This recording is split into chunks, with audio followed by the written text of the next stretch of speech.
Tuberculosis in the Washington family has always interested me. As far as I know, it begins with the general's older half-brother, Lawrence Washington,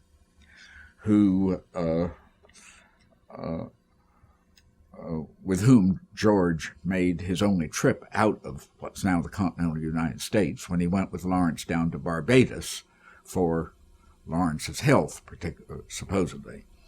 Lawrence didn't do any good, of course. Lawrence came back and died in 1852. His various four babies all died in infancy, and one has to guess that the vulnerable infants caught tuberculosis from their coughing father. The idea of contagion was not known in those days. If it had not been that his last surviving baby had died, George would never have had Mount Vernon.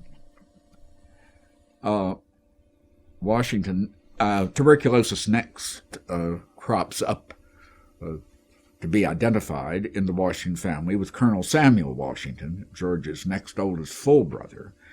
Colonel Samuel Washington was appointed by the Continental Congress on a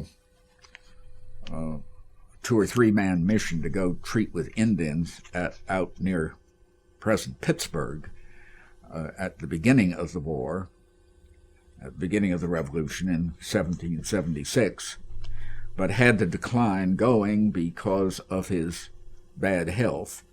He survived until 1781. He's frequently described as having married 5 times and died at the age of 47. I'm convinced that he would give tuberculosis to these little wives and also get them pregnant. And if there's one thing that doesn't survive well, it's the strain of pregnancy on a tuberculous woman. And I think that those women and their babies tended to die rapidly for having caught tuberculosis from poor Colonel Sam. Anyway, he married his 4th wife by the time he was 30, and she must have been resistant to it because she survived to have 6 children and lived, to be something like 40 years old, and died of a faulty smallpox vaccination. He married again, a 5th wife, and she soon died, and her only child died. Her only Washington child died. She was a young widow. That meant that tuberculosis was well established in his children. And his son, George Steptoe Washington, who inherited Harewood, died of tuberculosis. There's a letter, I think, written by Dolly Madison, his sister-in-law, saying George and so-and-so have been visiting, have been around the house, and the sound of Virginia merriment fills the house. George coughs all the time, but has no thought of dying. But, of course, in a year or so, he did die of tuberculosis.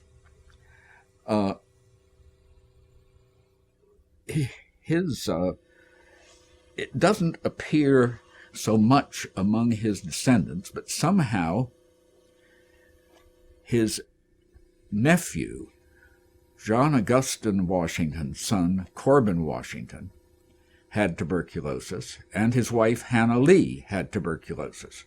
Whether it came to them out of the Lee family or whether Corbin somehow picked it up from some of his Washington kin, I don't know. Corbin was born long after George's brother Lawrence had died of it.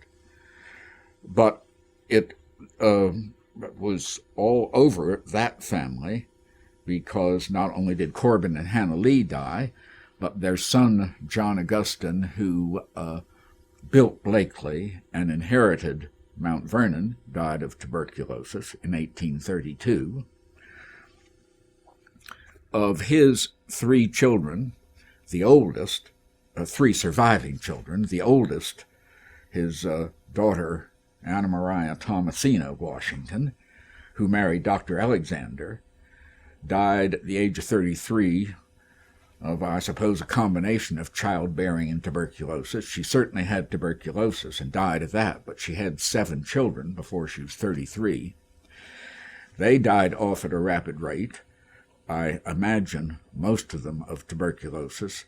Certainly her son Charlie, who had been trained by his father as a doctor, was dying of tuberculosis at the time of the Blakely fire and was carried out on a couch and died a couple of weeks later.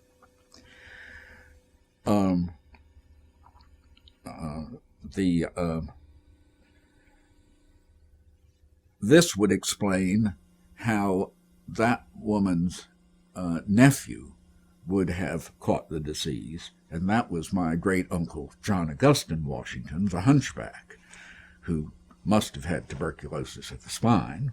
We're sure now. My grandfather came back from New Mexico and lived at Harewood for a year while he was figuring out how to get settled back east and finding a job. My father was a young child of 2 or 3 years old during that year at Harewood, and I think that is how my father must have picked up the disease. His uncle was the hunchback, and it may have been elsewhere in the family, but I can't prove that.